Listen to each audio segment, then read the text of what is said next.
Today we have our first female guest on the pod. Sky, how did you get into your national team? So you're Puerto Rican. The head coach of the national team, he texted me, I'm the head coach of the Puerto Rico National Team, can I hop on a call with you? And I'm like, my phone was like, wait, what? I was like, yes, of course. As soon as I sent the message, I got the phone call. I get called from the national team again in July, and we play against the Dominican Republic. And I didn't play until like the 85th minute. Yeah, it's like a bittersweet feeling, you know? And we were losing 1-0. And I ended up scoring in the 90th minute. Even though we tied the game, it felt like a win. As soon as it happened, like everyone just like dogpiled on me, and I'm like, this is something that I wanted to do when I watched the World Cup as like a young girl, you know? And I'm over here playing for the national team now, you know? There was always that like conversation like, well, women's soccer doesn't make money, you know? Yeah. It wasn't really more like for the money or the like the fame or whatever it is. It was more for like, you know, watching the team celebrate after goals, watching the team celebrate after wins, like the love for the game, you know? And that's where I was like, this is like what I want to do.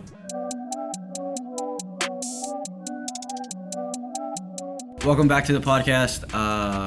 Today we have our first female guest on the pod.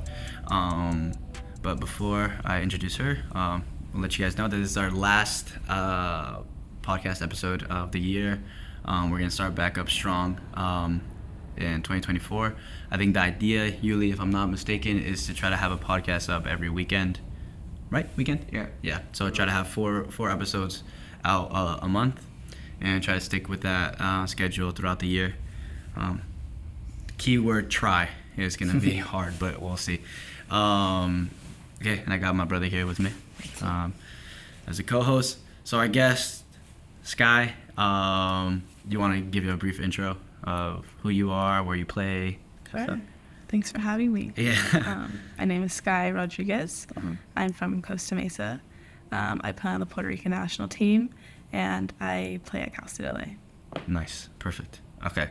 So yeah, let's dive into your story a little bit. Let's get to know you. So, grew up in Costa Mesa, same place we grew up. Is that where Born and raised, or? Yeah. Yeah, it's pretty dope. That's a cool thing about Orange County is that there's so many like players that could play, but there's just not like. I think, dude, that's like the biggest reason why like we one factor why we started, without a doubt, like this whole thing, was that idea. It was like there's so much talent in Costa Mesa, boys and girls, that I feel like go unknown, or not even unknown, just like kind of like after high school kind of stop playing because of whatever, like they have to start working and help support their families and stuff like that. There's so much talent in Costa Mesa. So you said born and raised in Costa Mesa. Yeah. Where did you start playing, or what age did you start playing? 5, honestly, like the typical question. Yeah. The typical answer is 5. 5? Yeah. Okay, and then it was just like, did you start AYSO or what? I did do AYSO for like literally maybe like a few months, and then I know my mom put me into slammers like immediately. I was already picked up in club, like starting at 5 years old, 6 years old. So then I played with slammers all the way until I was 18, like until I was. Oh, really? Yeah, I was there. So slammers has even when you first started, were they like, did they have a really well established women's side? Because I know that they've been known for the women. Yeah. Yeah. So they were like, you know, the old girls that play obviously before me is like Kristen Press, who played for slammers, you know. So it's like they always had someone like that as like a mentor for us, and then they like keep the program going on the women's side. Cool. So yeah, it was really cool just having the same coaches and things like that. So you said your mom put you in slammers. How did did your mom play at all? Or? Yeah, my mom played. Yeah, she played soccer like her whole life, and she was really good. And actually, when I got like a little bit older, we played together on like Sunday leagues. I was like 10 years old. She'd like throw me in her Sunday league. So like we played indoor women's league together all the time. Oh, that's dope. Yeah. So she just played for fun? She just played for fun. Yeah. Okay. And then how does she know about slammers? Someone like on the sideline at AYSO was just like, I'm gonna put my daughter in like club, and like you know, your daughter's pretty good, like you should put her in there too. And then my parents and my grandpa was super involved too. He was like, I'm so before it, like let's do it. So at a young age, I like started in that career playing club soccer. That's cool. And why so you said you stuck with slammers. Why didn't you think to go elsewhere? I just think because we were winning. We'd play against other teams, and, you know, we kept winning, and we kept getting better. And it was right down the street from my house, and, you know, we made friends growing up. And my age is a little different because growing up I was a little bit older than like my teammates, but as I got into like the teenage years, I started being the younger one because I had to switch age groups. Like, so when I was like in high school, my teammates would be like still in middle school kind of thing when I was a freshman, and they were like a 8th grade or whatever. So I had to like split teams, so I just And at what age did you split teams? Sorry. Probably like when I started becoming a teenager, like 13. 13? Yeah. And then with that team, you just stuck with that team? Yeah. Was there a lot of girls coming in and out of that team, or it was just... Yeah, so that's when, like, I feel like, maybe for this is most athletes, like, when you become, like, a teenager, it starts getting more competitive. So there's, like, ECNL and those divisions, whatever it's called, like, 1, level 2, right? So, that's when it started getting more competitive. So I had to go to like the ECNL team, and some people didn't make ECNL, and some people were younger, and so then there was also like academy, you know. So people just started splitting up. What level were you placed in? I played ECNL. ECNL? Yeah, probably my whole teenage years. Okay. Yeah. I'm curious because I never really because I also played in Slammers, but that was like later, or not even. I was like 11, 12. 12, right? Yeah. But we were in Newport Mesa before, and we got into Slammers because they didn't have an established men's side. Like the boys side was like terrible. Yeah. And we've always even now the boys side still needs a lot of help, but like the girls side has always been like super well established. But I was gonna ask you, like, when you were there, were you guys like winning everything like at that age, or were you guys, what team was like the most competitive for you guys? Like to play against? Yeah. Yeah, we won everything. Like, you know, we won like Surf Cup, things like that, State Cup, stuff like that, and then going into like national things, and probably like Blues. Playing against like Blues was probably one of our hardest teams to play against. Were they surf? No. I'm not sure, but that's like where Trinity Rodman played and things like that. So we'd play against those kind of girls in those levels. So yeah, those were probably the hardest teams to play against. But you know, did you guys play like nationals and stuff like that? Yeah, we did play nationals, and then we would travel to like New Jersey to play for in front of colleges and all these things. So, and you'd see like girls that you played against before, like from California, now we're all playing in New Jersey, and it's like, so we're all here for the same thing. This is like the highest level of like our age group. So I think that's why I just stuck with Slammers the whole time. Just, it was like the highest level for me growing up. Yeah. Would you say that you like had like a really good experience there, or was it like kind of like it was great. I loved it. Made so many friends, and just got to travel everywhere, and like, you know, like, because of the age group thing. So, like, when I grew up with, like, my team, and we had to split up, when we got to high school, now we can all play together, because I might be a senior, but she's a junior, so it made all of our parents, like, get back together, too. And it was really cool. Yeah, like, you know, we started playing when we were, like, 5, 6 years old in Slammers, and now our, like, daughters are, like, 16, 17 in high school playing together, so all of our parents, like, love that, too. So you did play with Newport Harbor, was it? Newport Harbor. So you played all 4 years there as well? Yeah. Yeah, how was that? Fun. Were you on the varsity team from freshman year? Yeah. Nice. Yeah, it was fun. I got to play with some ballers, and I was like, as a freshman, like playing almost every game, 90 minutes. So it was amazing. Did you know that you wanted to play college soccer? Was that something that you knew like early on, or? Yeah. So like probably, I'm not sure what year it was, either 2013, 2015. I'm not sure. My parents put me in this program to go watch the Women's World Cup in Canada, in Vancouver. So I was probably like 12 or 13 years old, and my dad actually went on the trip with me. He was like, oh, vacation. So he was like, let's go. So in that trip, there was college scouts, and I was only like 12 or 13. So they were talking to me, they were talking to my dad. So you were able to play there with like local club teams, and then also go watch the Women's World Cup. So like that was like a big moment for me, where I was like, wow, I'm getting recognized by like coaches, and there was coaches from the U.S. like going there. So I remember like Berkeley was there, some like Stanford was probably there, like, you know, big teams. So there I like got to meet college recruits, and that was cool. I was like, okay, I want to try to play in college, because all these coaches like really like me. They're telling me about their program, and I was like super early, like a young age, you know. So I didn't really understand as much, but just to like get that recognition and be like, oh, this is like something that's cool. And then also being able to go watch the World Cup and watching all these female ballers just go crazy, you know, and it was just such a good experience. And like that's where I like really knew I wanted to just play like my whole life, you know, having like that moment. Okay, so it seems like your parents were like highly involved with your career. Did they what was their idea behind it? Was it like, okay, I want her to play college soccer, or was it just like, let's just like, what was it like planned? I would say yeah, it was planned. My mom went to Cal State Fullerton. Oh, okay. And she didn't play soccer there, but she always wanted to. And she was like, oh, like they have such a good like girls soccer team. Like when you can go to school there and like, you know, play there. So I was just like, yeah, like that's cool. So she would take me to like college games. So she was getting me involved in like watching. And then, and then I started recognizing like, oh, this college is playing against this college. This is the conference, like learning all that stuff when I was just like a teenager. So so they were really involved. Okay. Yeah. See, I wasn't like looking into college soccer at all, really. Like I hardly even knew much about, like, I didn't know what the Big West was, you know, like I was like, I didn't know much about it until like I actually got in direct contact with UCI, and then I was like, okay, I didn't know UCI existed, to be honest. I didn't know it was like right around the corner. Oh, it's literally about 10 minutes. Yeah. So when you know Jerry? No. Yeah, I know Jerry. Okay, so like he was my coach, and so when he told me like, oh yeah, like UCI is interested and wants to bring you out on like a campus visit or something, I was like, sure. And I'm like, what are they? And he's like, oh, they're D1. I'm like, okay, yeah, then I'll go there. Like that was kind of like my criteria. It was just like I want to play like D1.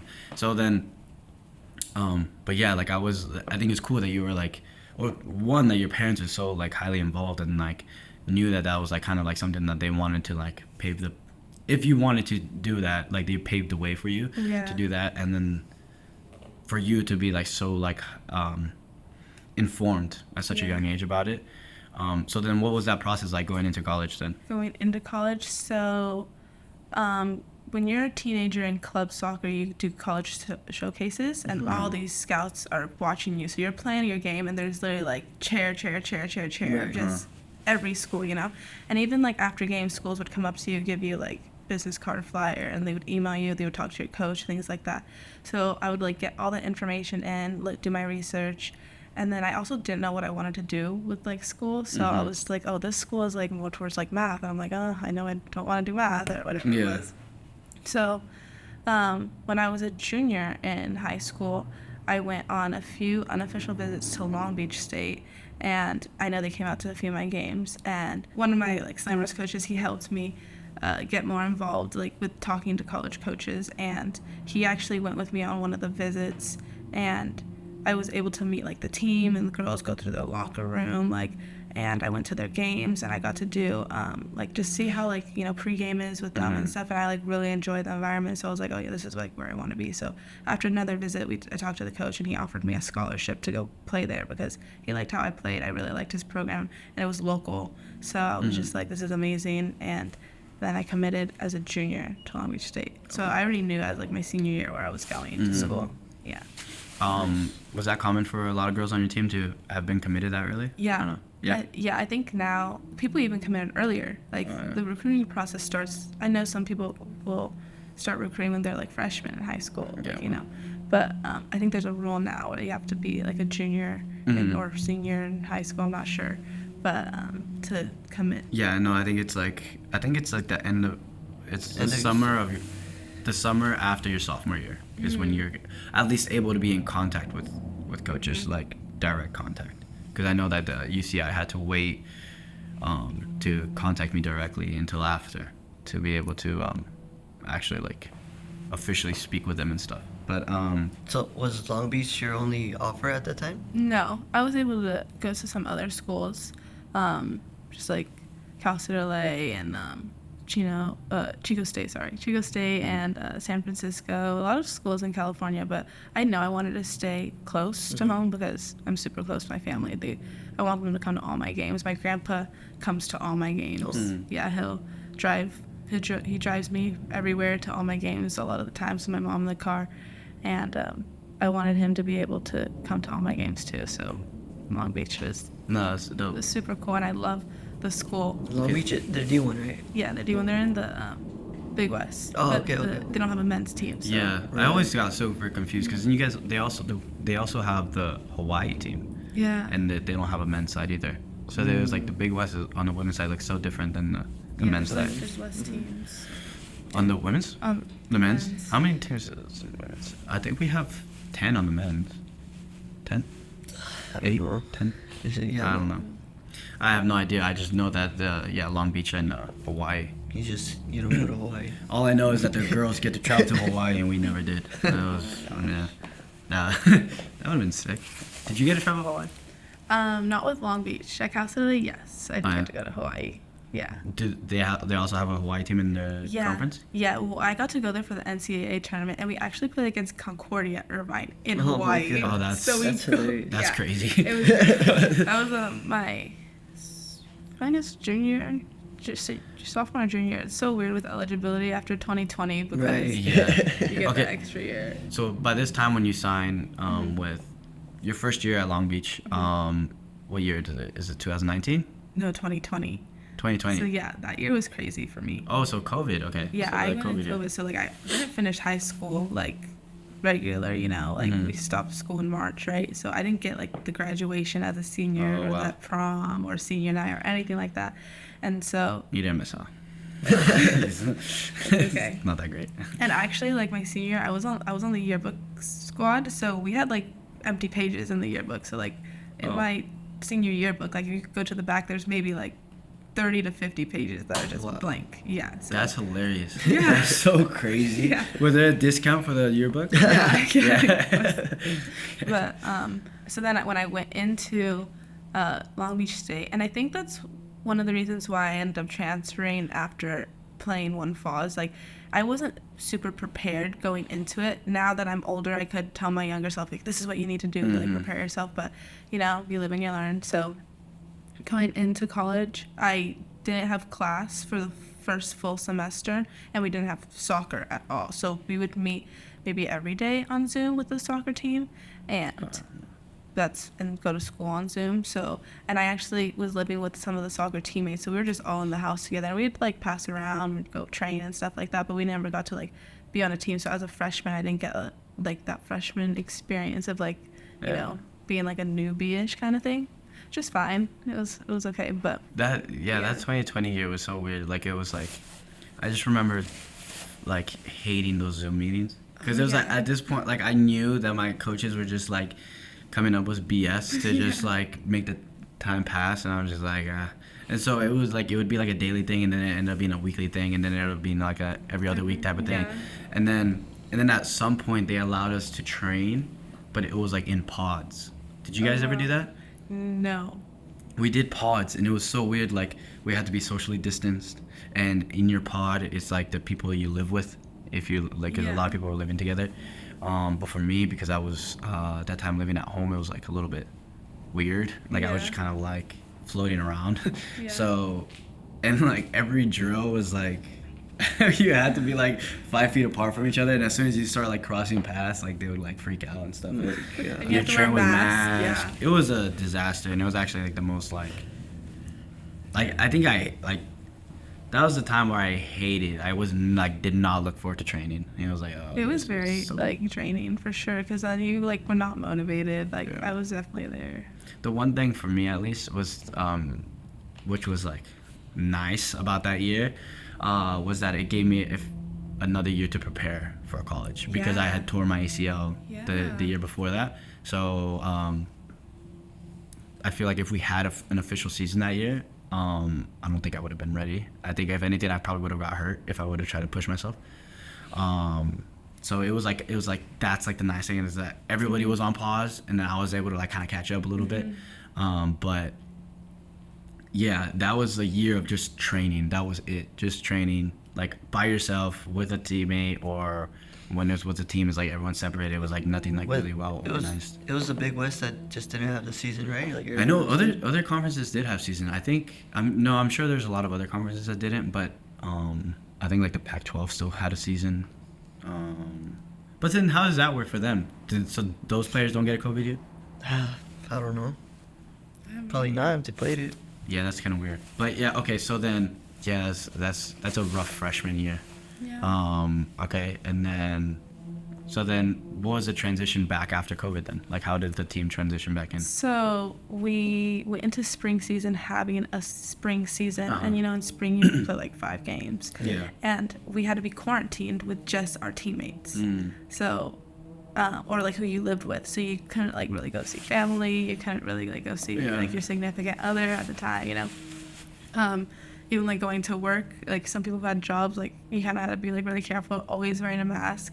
And then when we'd go to practice, like we would be in groups, so like you would stay in your practice group. So like maybe it was like all forwards that would train together, or like all defenders that would train together. And then we had our own bibs. We weren't allowed to like share bibs, and everyone had their own ball. You don't want to touch other people's balls. Yeah, and I remember that. Don't pick up the cones. Only the coaches can pick up the cones, because if you guys each touch the cone, like, I'm laughing about it now, but like it was so serious. Like, yeah. It's actually kind of like ridiculous looking back at it. But did you had to do like the pre-check-in every day? Pre-check-in like, every single day. Nose swab, like, dude. Like, COVID test every single day. Temperature every single day. So like, and at Long Beach State, there was only one window, and other sports like were starting to start too. So that one window, so there would be lines. Like I would have to get to practice like maybe 45 minutes before I even had to be there, just to like wait in the COVID test line. Wow. Yeah, and then if one player tested positive, the entire pod had to like not train. It was like, oh man, I forgot about that. It was such a weird year. You had to get a wristband after you were cleared to go. And then, what they did at UCI is that they gave everybody a yoga mat to do like weights and stuff. So like on the bench, you have to put the yoga mat on top of the bench. It's just stuff like that. That's so funny. It's so dumb. How long did all that last?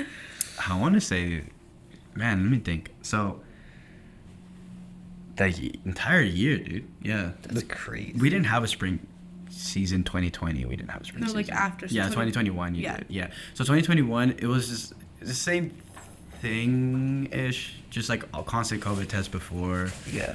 But then I think they started getting a little bit like easier on the things were getting uplifted like slowly, like every like month. Oh, this is uplifted now. No more masks uplifted now. If you're washing your hands, you're good to go. Yeah.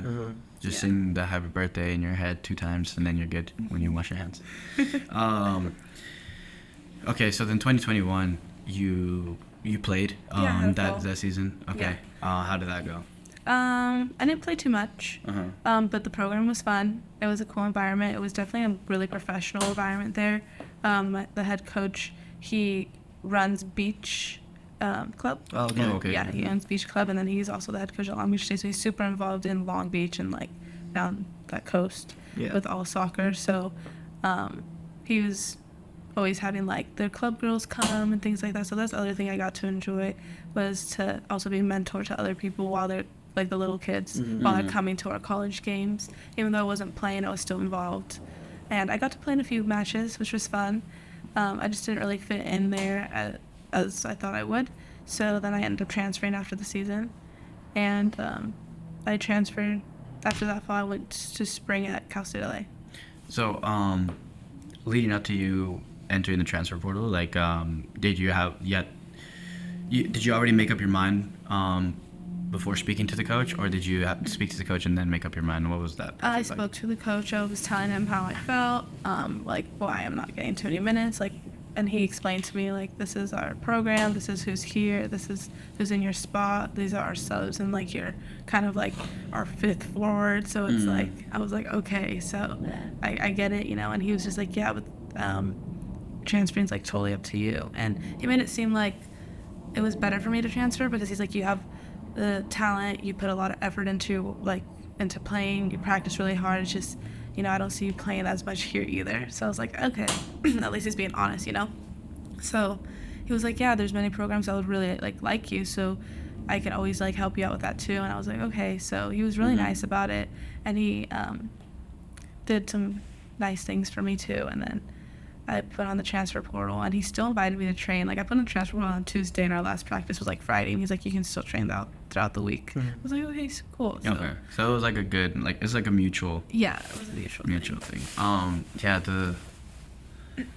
Yeah, definitely. I mean, just from that conversation, like what you explained, I think it was definitely the right decision for you to leave. Yeah. Because you ultimately want to be somewhere where you feel wanted. Yeah. Where the coach, if his reaction was like, look, this is just the process. Like, this is the process. You're a freshman still. Mm-hmm. Like, you know, you'll have time to develop amongst the team, and blah blah blah. This year, these players are leaving. You're gonna be in that kind of. If there's that kind of conversation, you're like, okay, yeah, like I'm staying. But if he was more like, yeah, honestly, I don't see you playing as much either, then it's like, okay, yeah, that's definitely the right decision to go.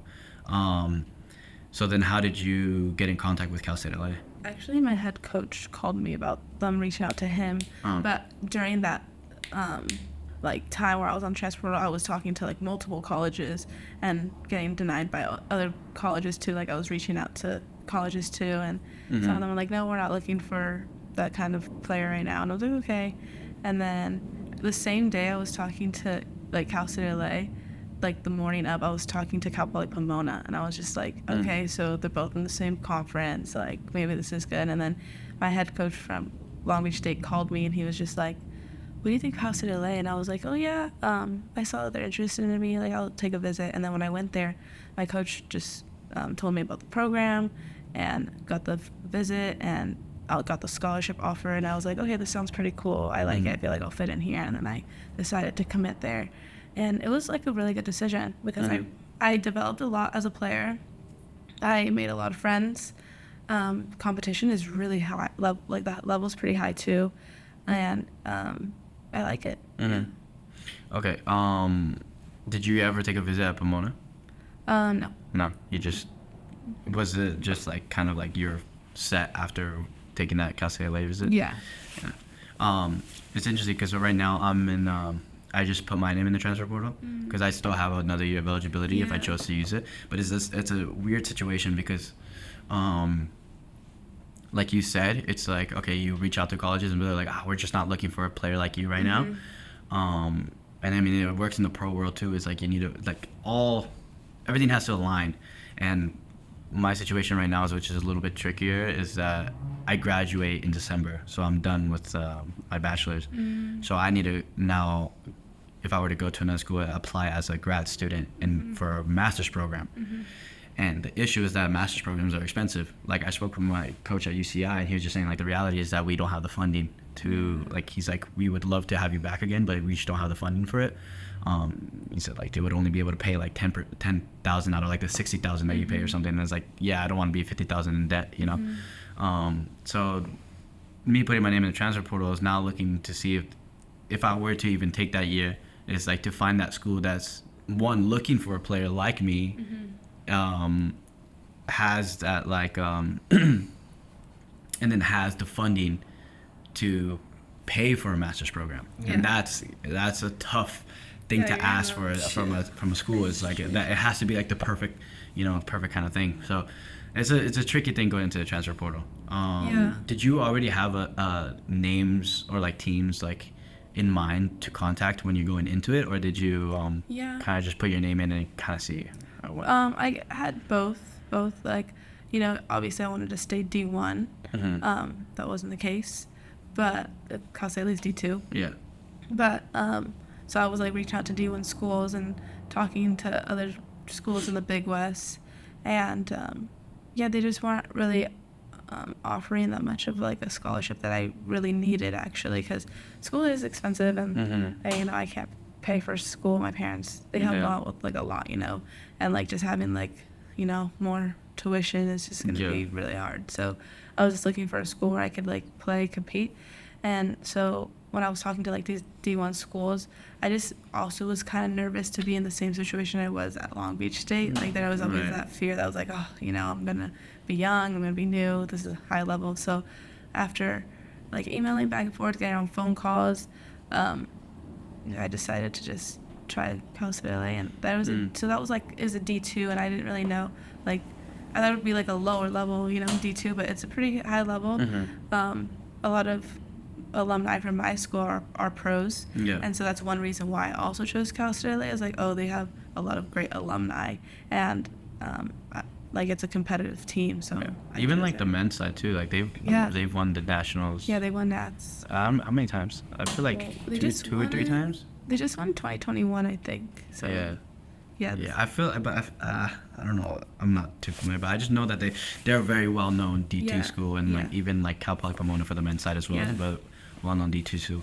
Even the women's Concordia team they've been doing really well these past like 2 years, really 3 years maybe. Not so much the men's side. Sorry, Sergio.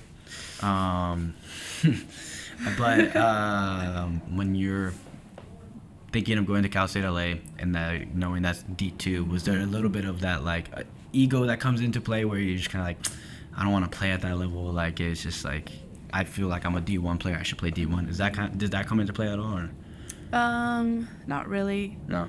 Once I like saw some of the girls that trained there, I'm like, oh, they're really good. So I didn't think I was like having an ego or anything like that. Because that's something that, like, for me too, because when I spoke to my coach, he said, like, there's a bigger likelihood, because D2s have a lot of money for some reason. I don't know. But he said there's the likelihood of you doing a master's program somewhere where they need a player like you and are willing to pay for everything would be in a D2. And that my initial, like, feeling and like, to it is just kind of like, do I really want to, like, drop levels? Because that's ultimately what it is. You're dropping level to play. So it's a weird situation, but I think it ultimately has to, I think for me, it just has to be like the right situation. I think for you, it was the right situation and the right decision. Also because like I was younger at the time and you're graduating. Yeah, right. So I was like a sophomore at the time, so it was like I have years to play. There's always like that thought of like, oh, I can go back to a D1 if it happens, you know. But you see the alumni that some have already played pro, like that. That's definitely like more like reassurance to it. Was the idea and is the idea of playing pro like in mind? Yes. Yeah. And how long has that been? Like, has that always been a goal to play pro? Yeah, I mean, like, you know, when you're like in elementary school and you do like what you want to be when you grow up, and like if you look at mine from like 5th grade, it's like pro soccer player. Yeah, so I know like I always wanted to be a pro soccer player. So going to the national team, playing with pros that are really inspiring, you know, it's like, oh, I'm at the same level as them, like I want to like play with them or play against them, and I want to do what they're doing. So I just always thought this is where I want to be. And then when once I got older, I was just like, you know, this is something I can do. Yeah, it's like, I mean, I can take it. It's physically hard, but mentally hard, and I can stick it through. So might as well keep pushing. Yeah. But for like because the women's side is just now, I feel, being like more established. There's more structure being put into it. Like, because even now that the men's side, even in the U.S. is still in the works of it being structured for the men's side. Was there like because you get, like, for me, like, growing up, when I would say I want to play professionally, it was always that question of, like, oh, like, are you sure? Like, the lower levels don't make that much money, and, like, the percentage of players that make it is very small, you know, always that, like, you know, that kind of, like, side to it. I can only imagine it being a lot more for the women's side, just because there are less leagues, especially, like, back then and when we were in high school. Did you did you get that response from people when you told them that you wanted to play professionally, or like what was the response? I think people's response were more like, oh yeah, you can do it. Like, you have the passion, go ahead. But yeah, there was always that like conversation like, well, women's soccer doesn't make money, you know? Yeah. But after like going and watching like women's soccer games, it wasn't really more like for the money or the like fame or whatever it is. It was more for like, you know, watching the team celebrate after goals, watching the team celebrate after wins, the love for the game, you know. And that's where I was like, this is like what I want to do. Yeah. No, cool. Yeah, that's exactly like Matthias and I, the episode before, we were talking about that exactly, where it's like we're not in this for the money, where it's like it's solely for the joy of the game and what we can make out of it. And I said that like I'm not gonna make tens of millions of like dollars playing soccer, but I'm gonna make tens of millions of memories and experiences playing it, and that's ultimately what I'm doing it for. The money can come later when I set my mind to making money, but right now it's like, yeah, just the time to do it, so might as well do it. Okay, so then let's backtrack a little bit. Your time at Cal State LA, first season there, how was that? It was great. My team won our conference tournament. I played as a 9, and now I'm more on as a right wing, sometimes left wing. So our team there, we have a crazy system. Like, if you ask anyone who's ever played there, they're going to be like, oh my gosh. We play a 4-4-2, and we're, like, super defensive. So it was a little bit of a more struggle for me to be able to, like, go towards goal. That's the only thing I felt like. But because I was always, like, such an attacking player. But now, once I was there, I learned more of how to be a defensive player, too. So now I feel like that's why I succeed so much, is that I can do both jobs. And that's why I think I'm more on the right wing now. But I made a lot of friends. I actually met my best friend there now. So when I went there, we just automatically clicked, and ever since then we've been like inseparable. Yeah. She's amazing, and she's supported me throughout this whole thing. She's actually older than me, so she when she graduated, she still came to like all of my games and stuff like that. So it was fun. And she's still playing or no? Yeah, she still plays. Oh yeah. Yeah. Oh, nice. She's trying to get on the national team right now. So. For what? She's Samoan. Oh. Yeah. Okay. So. Nice. There's a lot going on for her, so I'm super proud of her. But Cal State LA, my first season was great. I was like a transfer, and there was so I transferred in the spring. So I transferred in the spring, and it was really fun.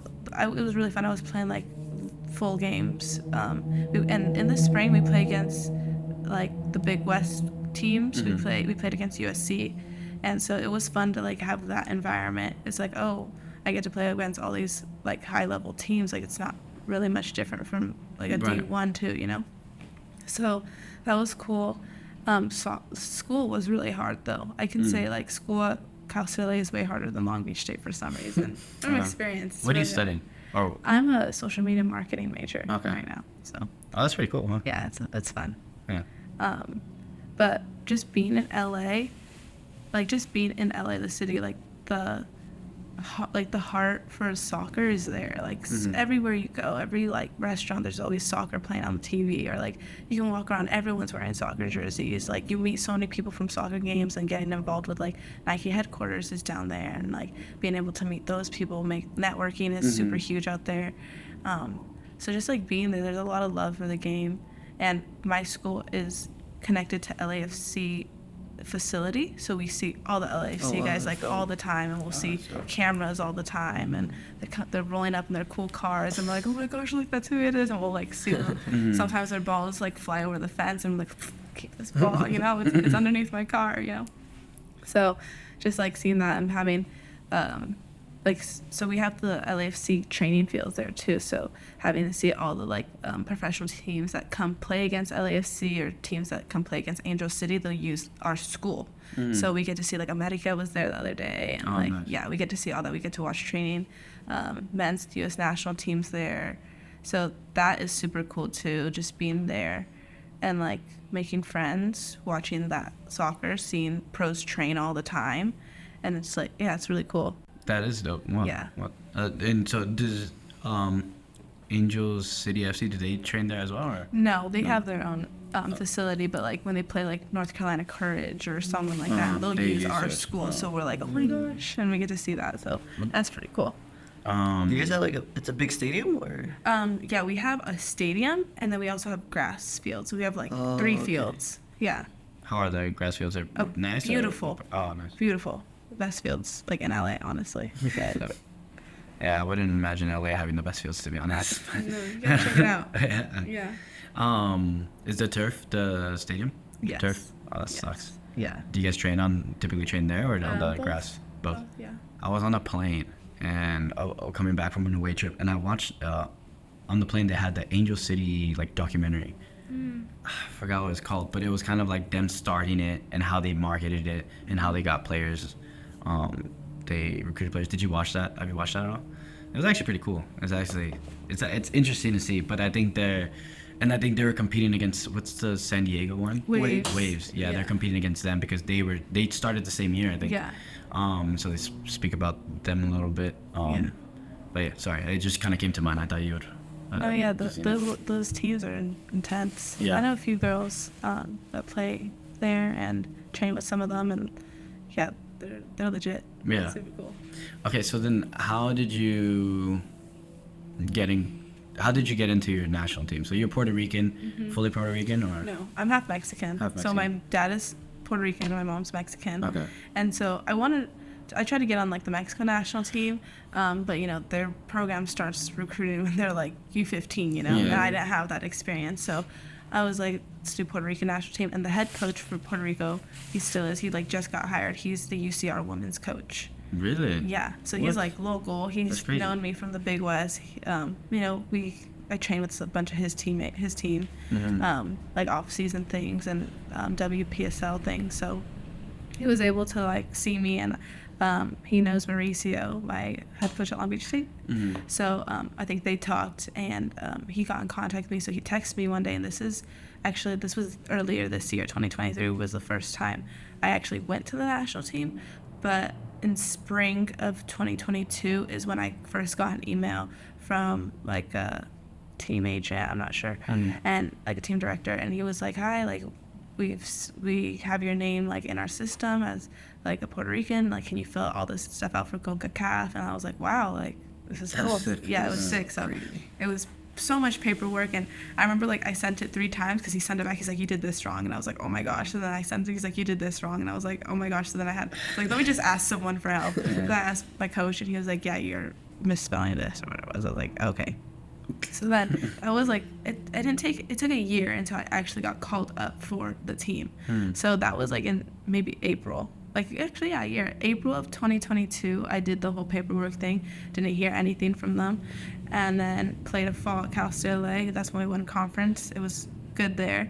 And then spring of 2023 came, and the head coach of the national team, he texted me. He's like, hi, this is Nat Gonzalez. I'm the head coach of the Puerto Rico National Team. Can I hop on a call with you? And I'm like, I was like, wait, what? Like, that's sick. Yeah. So I was like, yeah, of course. And I was like, yes, of course. As soon as I sent the message, I got the phone call.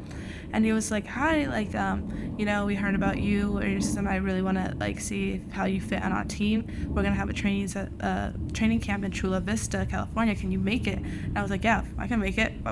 It's right here.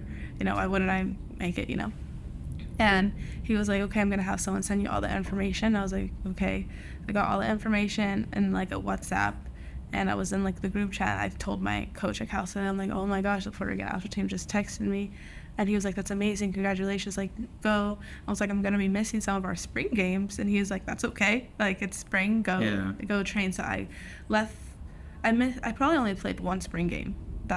Yeah, because one got canceled, and then I was gone. And then I came back for, like, our last game. And so I went to the Chula Vista Center, and it was such an amazing experience. And I was on the major team, so I wasn't like on a U20 or anything. I was like on the full team.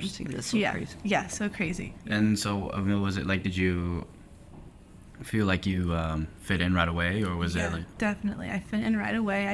I told them, like, obviously they offer flights, obviously, for people who come from Puerto Rico, or there's girls that like live in the States that are also in college, and I was like, I can drive there. My mom can drop me off. So my mom dropped me off at training camp, and she's like, this is like dropping me off at school. It was so funny. And I was 20 at the time, and I was like, yeah, this is really fun. So I got there like midday, and some girls already landed there. Some girls were already waiting. So I walk in there, and I was like, I'd never been there. That place is super cool. I walk in there, and I text the manager, and I was like, hi, I'm here. And she's like, oh, okay, come. She comes. She has, like, her Puerto Rico uniform. She speaks Spanish. And I was like, wow, this is, like, legit. And she's like, some of the girls are eating. Like, if you want to just go get dinner or lunch with them. I was like, okay. So I walk in there, and the girls were super friendly. They're like, oh, hey, like, come sit with us. And I was like, hi. I introduced myself. And those girls, I've, like, stalked them on, like, Instagram. They're, like, really good friends now, so it's fine. But, like, I, like, looked up, like, the national team, like, try to learn their names before I went there, and, like, see who plays where, and then so I was there. I was, like, more prepared on, like, who I was meeting, things like that. And they were really welcoming. They speak English and Spanish, and they're really good at soccer. So it was really cool to be in that environment. What's the level of coaching, level of playing there compared to Cal State LA or even just Long Beach? It's definitely a higher level. Oh, yeah. Very more professional.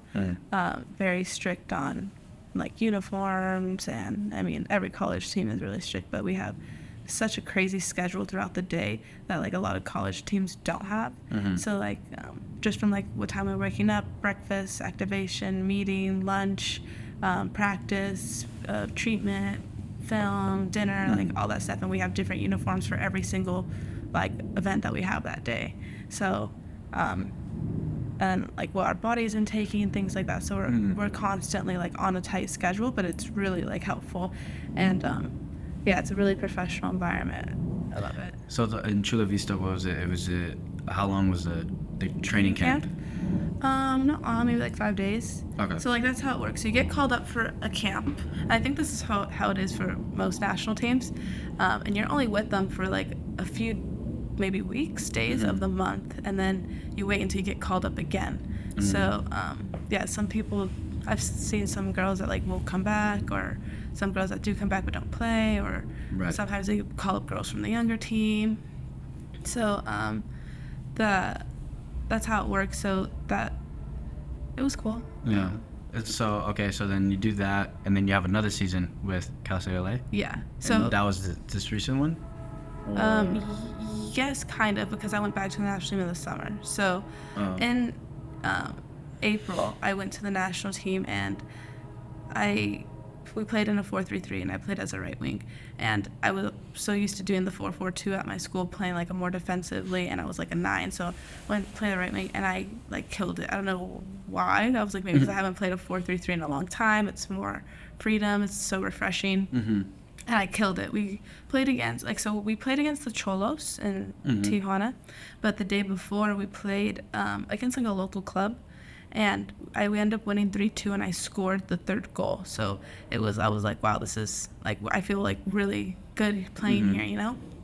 I performed well, and the coaches really liked me. So then the next day, we drove down to TJ, and we played against the Cholos. That stadium's beautiful. That team is amazing. They're really good. And my parents were able to come. My grandparents were able to come. Friends were able to drive down, so they were there supporting me, and it's like my first call-up. So it was so fun just seeing that support there, too. My grandma, she doesn't really come to much soccer games, and she was like, I'm going to come, and she had, like, a blast. Yeah. So I was like, this is, you know, something I want to, like, keep doing, is being able to play for the national team while having like my family and friends support me. And so we played there, and I was like one of the first subs. I debuted like in the first like 20 minutes of the game, because one of our forwards wasn't feeling well, so they put me up right away, and I killed it, and we won 1-0, and it was so fun because I had former teammates that played on the Cholos, and they were like, congratulations, like you guys are really good, like we didn't, that's cool, you know. And like people don't think Puerto Rico like that high level. It's a small island. Nobody really knows anything that happens on the island for soccer, you know. So just coming over here and being like a community where I already kind of knew about, you know, was cool. So after that, we all leave. I go back to Cal State LA. I play my last spring game. I have summer off, and I get called for the national team again in June or July. I don't remember. Probably, let's say it was July.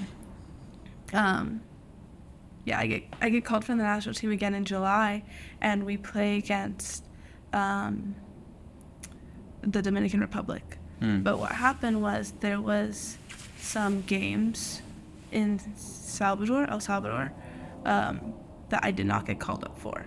So I was like seeing my teammates play, and like obviously like, oh man, I thought I did good, you know, I didn't get called up for this match, but still supporting there, still like helping my friends do well. They did really good. So you didn't get called up in the sense, so you were here watching them? Oh, okay. Yeah, so I was a little bummed, you know, but it was, you know, cool to watch my like national team be at a tournament like that.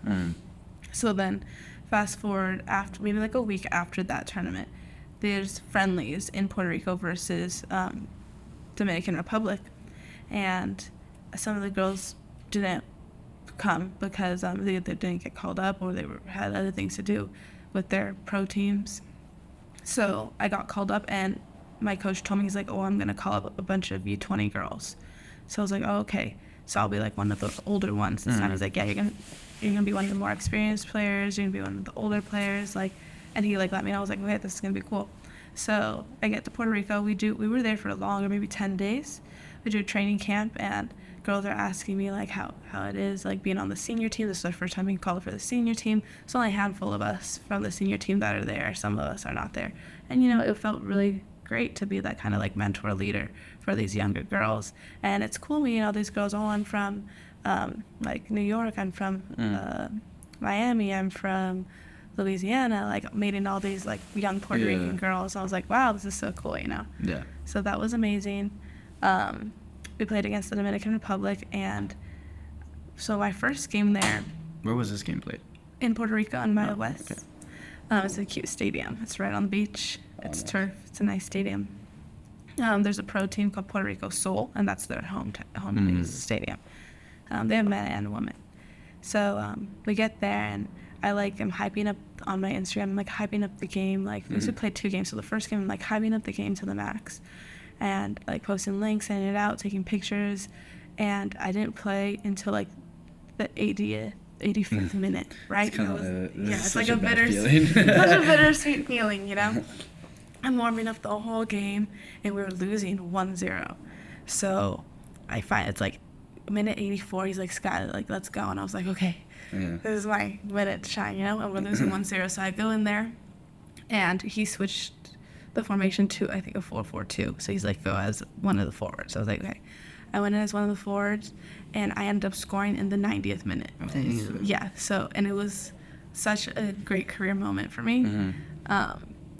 And even though we tied the game, it felt like a win. Yeah, for sure. Yeah, we fought so hard, and it was probably one of the best moments I've had on the national team, and having that love from the fans there, having that love from home, having that love on the field. As soon as it happened, everyone just dogpiled on me, and I'm like, this is something that I wanted to do when I watched the World Cup as a young girl, and I'm over here playing for the national team now, and it's the craziest experience I've ever been through. That's cool. I feel you must have felt crazy. Yeah. Super crazy feeling. And then, okay, so then, men. So the Dominican Republic, they have a good women's national team, right? Yeah, they're pretty good. Yeah. So you guys only played one game? We played 2 games that trip, but the second game, I did play almost 90 minutes. I sadly cramped up on the last 5 minutes in the game, and we ended up just tying 0-0. Against who? Dominican Republic again. Yeah. It's FIFA friendlies. So it was fun. It was a good game. They're good. And then after that, you're back and with Cal State LA? Yeah. After that, I came back. How's the dynamic with the girls on the team? They know you're on national duty, but when you come back, is it kind of I can imagine I don't know. It's probably a different relationship with at Cal State LA, but I can imagine you leave, the person that's playing now in your spot, you come back, and now it's oh, my spot's taken again. I can imagine there's a bit of bitterness there. Yeah, I do sometimes. I do always apologize to my team that I have to leave. They're super understanding. They don't apologize, go do your thing. But it's I also don't. I do feel bad leaving my team mid-season or whatever it is. Right. It's I know I'm gonna be missing crazy games, but I have a national duty, And there is that bittersweet feeling that I'm sorry, I'm gonna come back in. I am taking my subs time, playing time. But my coach, he's he has a good rotation, so people always get minutes. So, okay. Yeah. So then, how did the Cal State LA season go? We did really good. We only lost 3 games our whole season. We did really good. We went to second round of NCAA. So I left mid-season to go to the Road to Gold Cup. So that was one of the coolest call-ups, because I saw that they had a call-up and they played in Mexico City. And I didn't get called up for that game while I was in preseason for Cal State LA. Still supporting my national team while I'm training here, and then I'm playing, and then time goes by, and I get called up for the next Road to Gold Cup game, which is in Trinidad and Tobago. Dang. Yeah, and so I tell my coach I'm leaving. It was okay because I missed some games for Costa del LA. My team still did really well. They tied and won, so no loss. But Costa del LA, they're really understanding of like my career outside of the university. So I'm grateful for that too.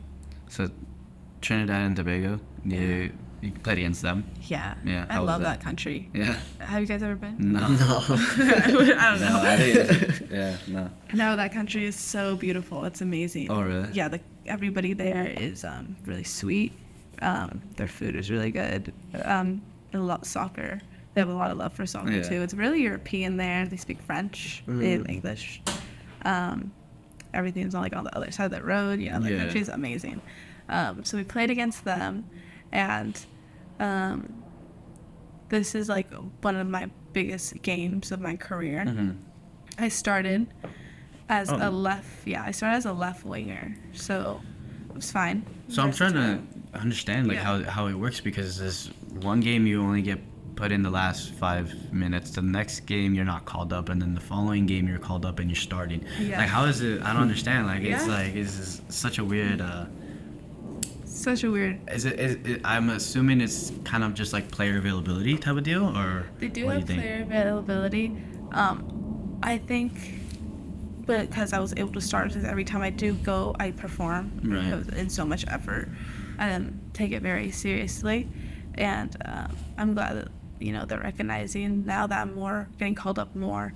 I'm becoming more of a how do you call it, like regular player? Yeah. I think I'm becoming more of a regular player now. Yeah. So now I'm getting called up playing, starting and playing almost 90s with the national team. No, that's cool. Yeah. So you're like established. You're establishing yourself there. Yes. Yeah, that's cool. Yeah. Okay, so then how did that game go? Oh, we won 2-1. I did really great. I scored the first goal, and that was probably I don't know, stat-wise, one of the biggest goals in my career. Yeah. That was first half, first 25 minutes. It just came across the goal on left foot placement. Yeah. It was great. And then second goal, I kind of assisted it. It was weird. I got the ball, just started driving towards the middle of the 18, and the girl kind of fouled me. It was a little kind of flick on pass while I'm falling through this tackle. And my teammate just grabbed her. Her name's Jill. She plays in Chicago. She's so good. And she grabbed it, left foot banger. And so that's just after something like that. Yeah. So that game, stat wise, it looks really good. And I think after that game, that's when pro teams started looking at me and things like that. So after that game, we won 2-1, and we traveled back to Puerto Rico to play against Trinidad and Tobago at our home now. Okay. And Puerto Rico, I love it out there. The community is so loved around soccer. Yeah. So obviously that game was hyped up before we got there, and all these tickets are being sold, and there's kids and fans coming to our trainings, where we're training now. So it's that environment where I'm signing autographs, taking pictures of kids out there, going to places now getting noticed is super different for me. But it's cool because I like to be an inspiration to people. Yeah. So that's cool. And so how's your dad feel about this, because he's Puerto Rican? Yeah. How is he? I can imagine he's super happy and ecstatic about all this. Yeah, he's crazy for it. He loves it. He wears his Puerto Rico scarf, he wears his Puerto Rico hat. Puerto Rico soccer fan. Anytime he has a chance to talk about it, he will. He's never been more Puerto Rican than seriously, it's insane. That's awesome. Yeah. And he works at a restaurant, so he's always playing my games. He'll put my games on when he's working, and he can't. He hasn't actually came to a game in Puerto Rico yet. Okay, but that's in the works.